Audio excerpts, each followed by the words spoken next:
Step-by-step exam solutions. OK Maths class, training you to excel. Step-by-step exam solutions. Subscribe, like the video, share this video with your friends. Click for alert so that you receive the next video. Please drop a comment. It will help me to serve you better. OK Maths class present 5 steps exam success. Step 1, pray. Step 2, plan. Step 3, prepare. Step 4, preview. Step 5, perform. These are the 5 steps to achieve success in an examination. OK Mathematics class present step-by-step exam solution to longitude and latitude. In this presentation, we are going to be studying number 1, the Earth as a sphere. Number 2, identifying the meridians and the small circles. Number 3, calculating distances along great and small circles. The objective of these presentations are: number 1, define and identify the meridians, longitudes, and the latitudes. Number 2, distinguish between small and great circles. Number 3, state the relationship between the radius of small circle and the radius of a great circle. We move to the next slide to start the presentation. Number 1, the Earth as a sphere. The Earth is approximately a sphere of radius of about 6,400 kilometers. It has 2 major axes. This is the Earth. So the first axis is east-west. Then the next axis is north-south. So the Earth has 2 major axes, the north-south axis and the east-west axis. The latitudes. The latitudes are imaginary lines that move from the east to the west. They divide the Earth into 2 parts, north or south, the equator. Then the other latitude can lie above the equator or below the equator. Now, the major latitude we want to look at is the equator. The equator is a latitude, and is the only latitude that has these following properties or qualities or characteristics. 1, it divides the Earth into 2 equal halves. Number 2, it has the same radius as the Earth. Number 3, it is a great circle.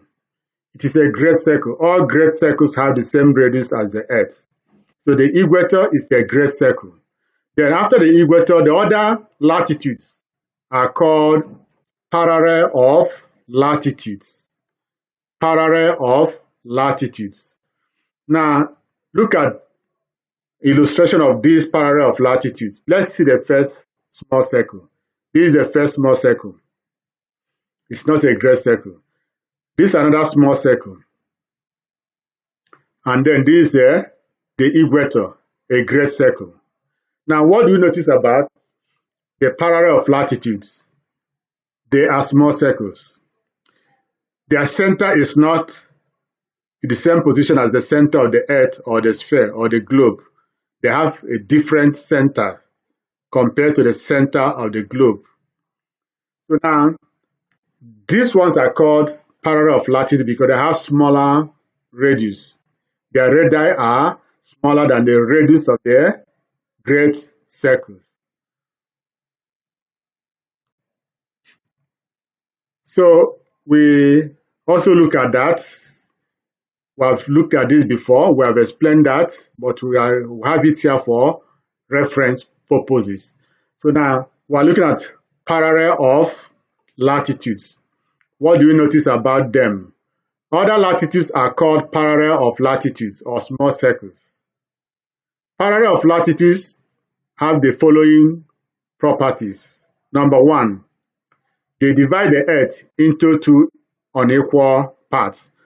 Look at this one, divide the Earth. you have the greater part from here down and the smaller part up. This one divides the earth into two unequal parts. You have the smaller part up and from here down. So therefore, they divide the earth into two unequal parts. Number two, they have a radius smaller than the radius of the earth. Number three, they are small circles. They are small circles. So these are the things you'll be looking at when you are dealing with small circles. And when we are dealing with great circles, you should know that they should have the same center as the earth. And they should also have the same radius as the earth. Now, the longitudes or meridians. The longitudes or the meridians. So now what are they? Look at this diagram. Do you see these lines? They move from the north down to the south. They are called the longitudes, or you can also call them the meridians. Now you see them running from north to south. So that's their direction. Unlike the latitude that move from east to west, this one runs from north to south. Now, the meridians are also imaginary lines because they move from the north to south. That's the direction. We call them imaginary lines because you will not see them on the surface of the earth.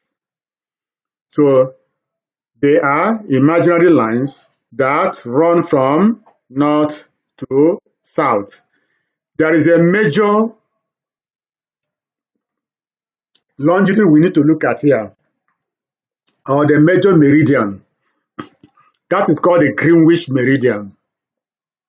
For the Greenwich meridian, it divides the earth into east and west, eastern and western hemisphere. Number two, has the same radius as the earth. Number three, they are great circles.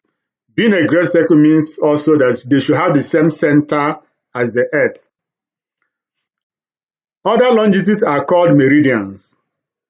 All meridians divide the earth into two equal halves.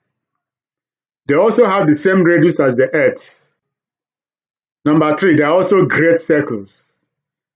Remember, they also have the same center as the earth. Now we're going to move to the next slide for the continuation of our study. We're now going to look at the latitudes and the longitudes. Remember, they are imaginary lines. The longitudes are the red curves. If you look at the first diagram, they are the red curves. These red curves are moved from north to the south. They are called the longitudes or the meridians. There is one in the middle that's very important, the green one. Can you see it? Yes. That green one is called the Greenwich meridian. That's why I use green to identify it by its name. So now, they run from north to south and are located east or west. The Greenwich meridian is the green line as I've already shown you. And the line is at the middle. Now, let's look at the latitudes. Remember, latitude also are imaginary lines or curves. They are the blue lines or the curves you can see in this diagram. They run from east to west. The equator is a latitude that is neither north nor south, and therefore the latitude is 0 degree.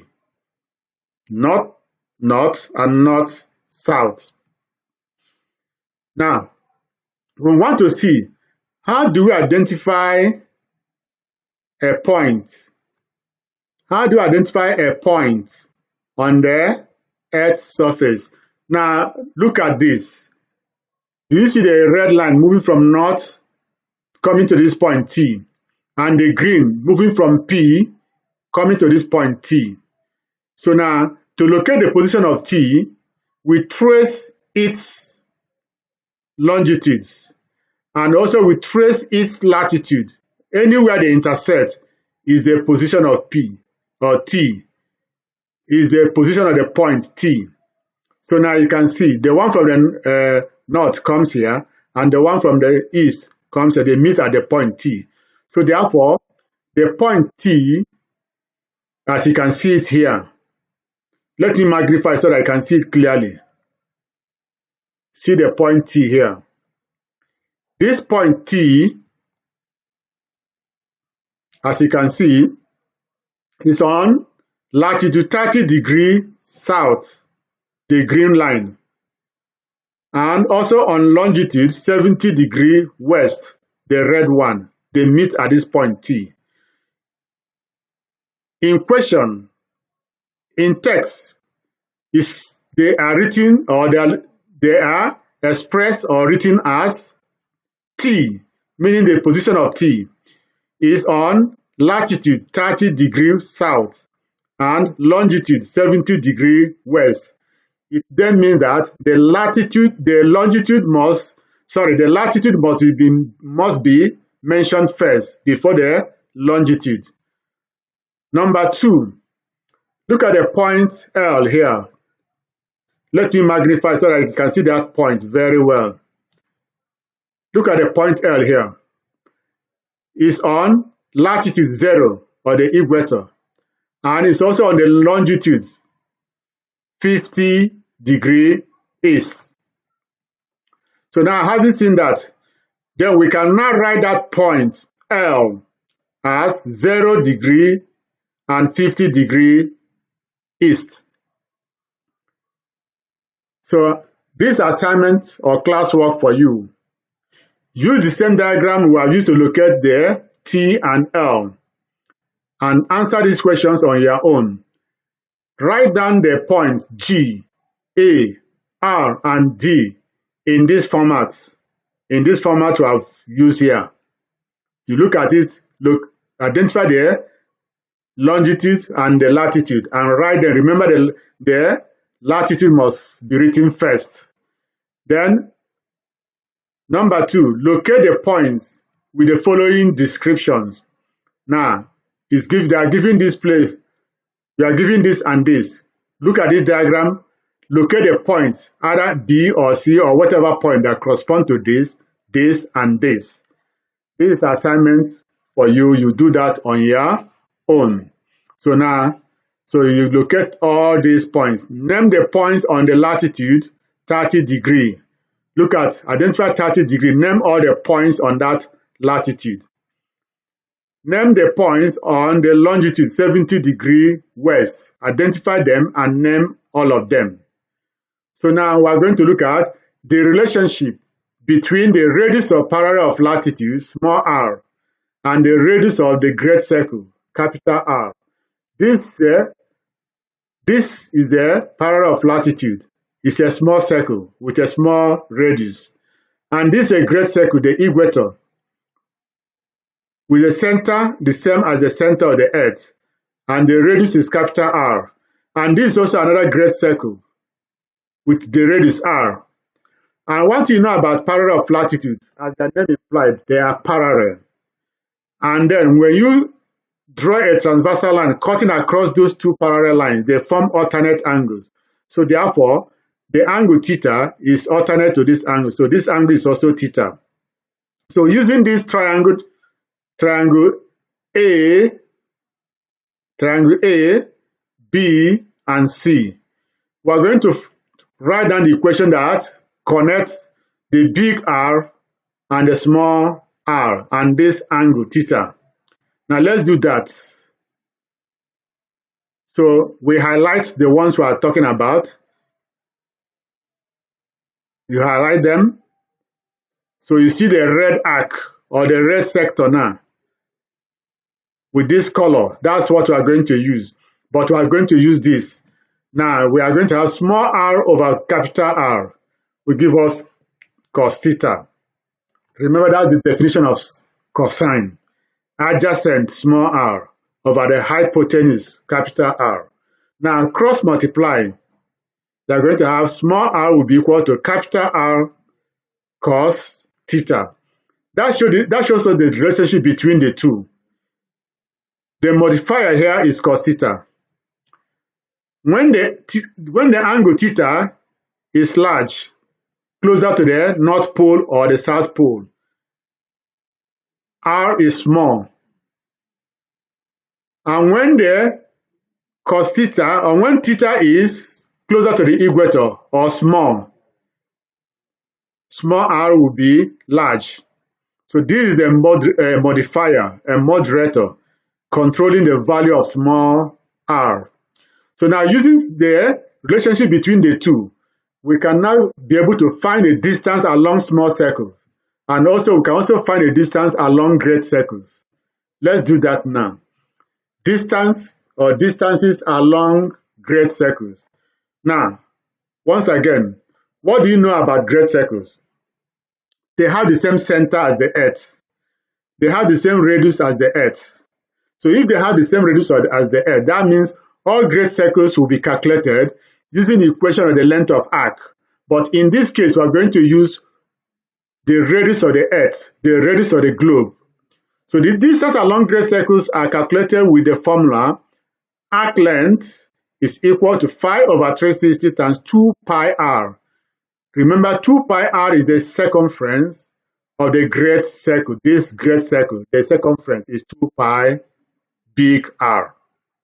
So this formula is used to calculate distances or a distance around great circle, the equator and all the meridians. Please take note of that. Next, we're going to see how to calculate distances along small circles.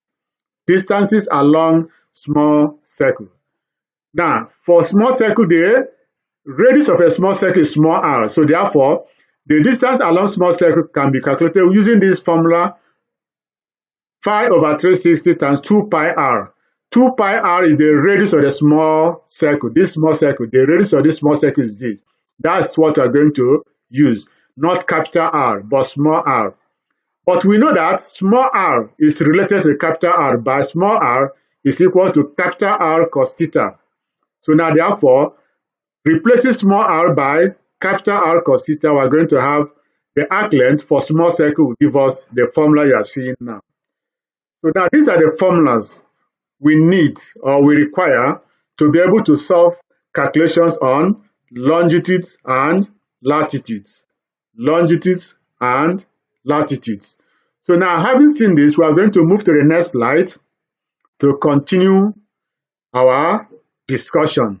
And we're going to be looking at the angular distance between 2 points on the globe or sphere. Now, you have this again.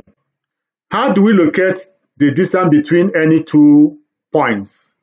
Number one, we're going to look at if the 2 points are on the opposite sides of the Greenwich meridian or on the opposite sides of the equator.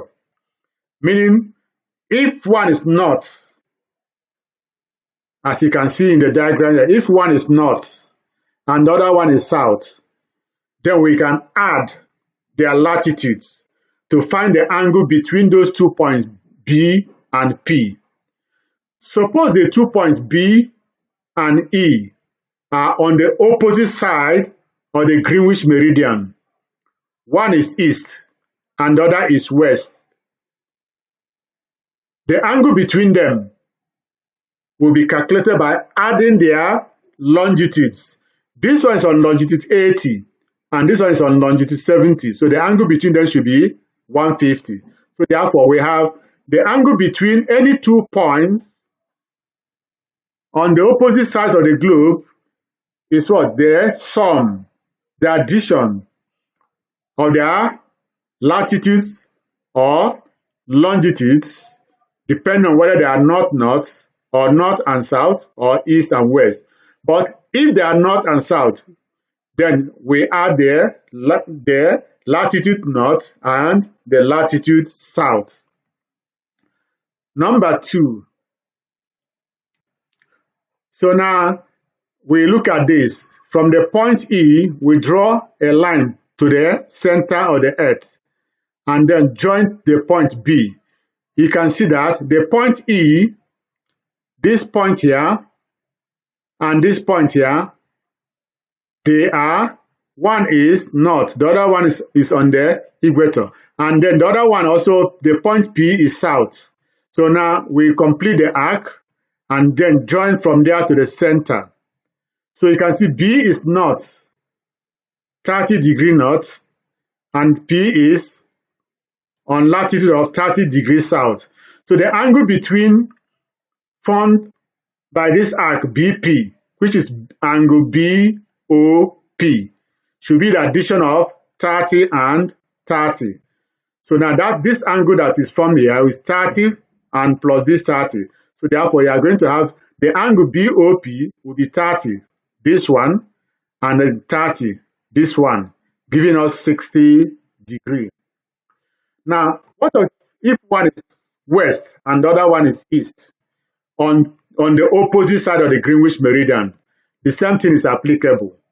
So we also now join from E to C, and then draw the arc, and then back to C, forming an angle here. This is 70, 80 here, and this is 70 here. So if you add two of them, the angle formed by this arc EB or BE is 150 degrees. So therefore, we have that angle as 150 degrees represented here now. So therefore, when they are on the opposite side of the Greenwich meridian or opposite side of the equator, you add their latitudes or longitudes to get the angle formed between them. Now, if they are on the same side, what will happen? We are going to look at 2 points on the same side. Please, it's not opposite side. 2 points on the same side of the globe, meaning they are both east-east or west-west. So when the 2 points are on the same side, then we want to see how do we calculate. Now you have the green one here, not too visible. And then you have also the red one here. B and P are on the same side of this Greenwich meridian. So we want to see, if I join from C to P on this longitude, 25 degrees east, then I join from the other one. So you can now see the 2 points. If the 2 points are on the same side of the globe, the angle between them is the difference of their latitudes. So the angle between them is the difference of the latitude. Then we complete this arc and then join back to the center. So if they are both east or west, then we subtract. In this case, one is 25 degrees east and the other is 80 degrees east. So the angle formed between BP or the angle BCP will be 80 minus 25. Why did we subtract? They are on the same side of the Greenwich meridian.